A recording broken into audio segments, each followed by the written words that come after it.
Hindi tagapagtanggol ng China si Senator Marcoleta. Tagapagtanggol siya ng matibay na soberanya, madaling magbato ng paratang, mas mahirap ang magbasa ng dokumento, umunawa ng batas, at tumingin sa mas malawak na larawan. Dito nagkakaiba ang ingay ng politika at ang tunay na pagsusuri. At dito rin malinaw na hindi kailanman ipinagtanggol ni Senator Rodante Marcoleta ang China, ni hindi rin niya sinabi na hindi pag-aari ng Pilipinas ang West Philippine Sea.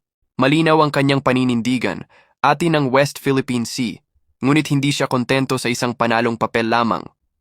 Ang UNCLOS arbitration ruling, bagamat napakahalaga, ay hindi pa sapat upang tuluyang maging hindi matitinag ang ating soberanya sa larangan ng internasyonal na batas at kartografiya. Ang punto ni Marcoleta ay hindi ang isuko ang teritoryo, kundi ang lalo pang patibayin ang ating pag-angkin. Sa pandaigdigang sistema, hindi lamang desisyon ng hukuman ang batayan ng ganap na pagmamay-ari. Kinakailangan din itong maitala at mairehistro sa International Hydrographic Organization, IHO, ang organisasyong nagtatakda ng kinikilalang maritime boundaries sa mga pandaigdigang mapa. Hanggat hindi ito naitatala roon, nananatiling may puwang ang ibang bansa, lalo na ang China, upang ipagpatuloy ang kanilang pag-angkin at manipulasyon ng mga mapa at naratibo. Sa isang bansang nasasanay sa mababaw na diskurso, ang ganitong legal at teknikal na usapin ay nagiging sensasyonal na politika. Sinadyaman o hindi, sinakyan ito ng ilang politikong mas naghahangad ng papuri ng masa kaysa sa maingat at balanseng diplomasya. Kailangan nila ng bida at kontrabida at pinili nilang gawing kontrabida si Marcoleta.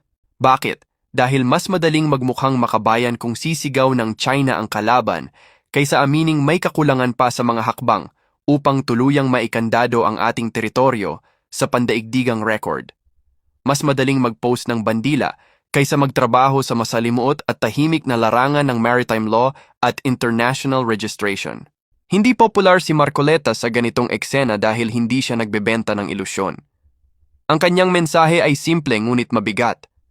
Kung tunay na atin ang West Philippine Sea, kailangan natin itong pagtibayin hindi lamang sa salita, kundi sa mga institusyong kumokontrol sa pandaigdigang pagkilala. Sa huli, ang tunay na pagtatanggol sa soberanya ay hindi nasusukat sa lakas ng sigaw ng galit, kundi sa tibay ng mga hakbang na nagtitiyak na ang ating pag-aari ay kinikilala ng buong mundo. At doon, malinaw kung sino ang tunay na nagtatanggol sa Pilipinas at sa mga Pilipino